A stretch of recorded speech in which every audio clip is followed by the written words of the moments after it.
UP में महिलाओं के लिए आज से मिशन शक्ति की शुरुआत हो गई। सीएम योगी ने बलरामपुर से इसका आगाज किया। वहीं राज्यपाल आनंदीबेन पटेल ने लखनऊ में इसकी शुरुआत की।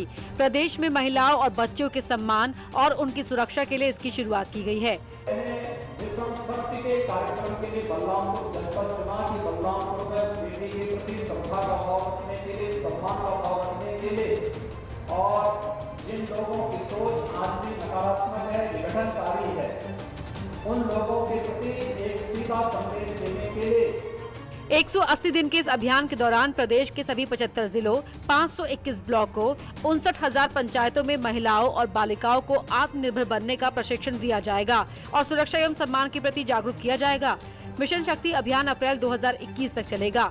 इसके पहले सीएम योगी ने देवीपाटन शक्तिपीठ तुलसीपुर में मां पाटेश्वरी का दर्शन किया।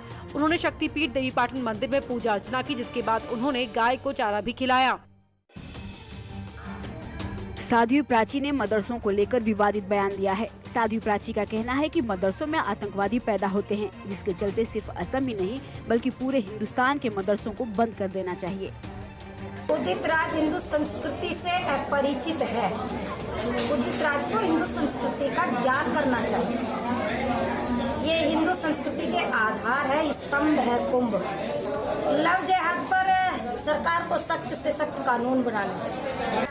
वहीं हाल ही में कांग्रेस नेता उदित राज द्वारा कुंभ में सरकारी खर्च का इस्तेमाल को लेकर दिए गए बयान पर साध्वी प्राची ने पलटवार करते हुए कहा कि उदित राज हिंदू संस्कृति से परिचित ही नहीं है और उन्हें हिंदू संस्कृति का ज्ञान ही नहीं है। वहीं आए दिन आ रहे लव जिहाद के मामले को लेकर साध्वी ने सरकार से मांग की है कि लव जिहाद को लेकर सख्त कानून बनाया जाए।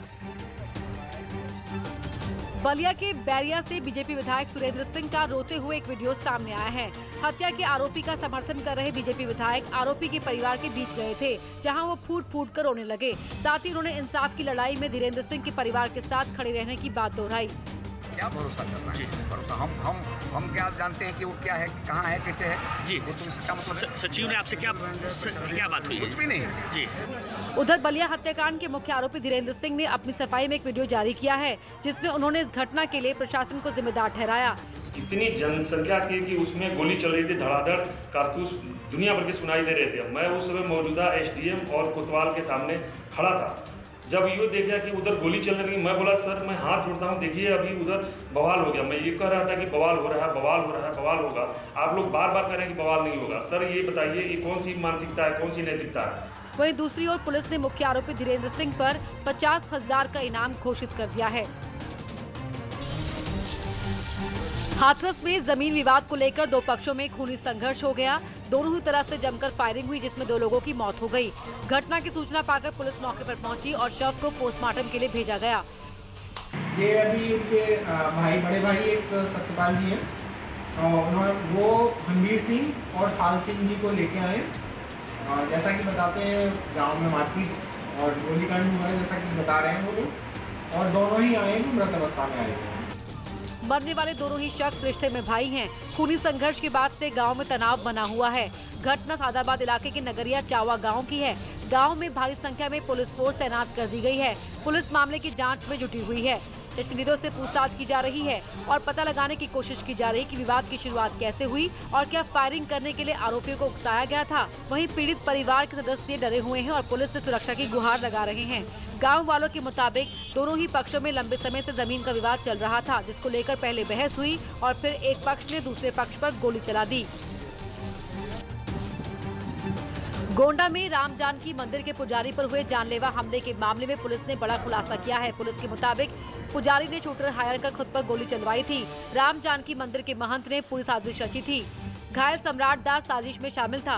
दोनों पुजारियों को पुलिस ने गिरफ्तार कर लिया है और पूछताछ के बाद वारदात को अंजाम देने वाले शूटर्स को भी पुलिस ने अरेस्ट कर लिया है।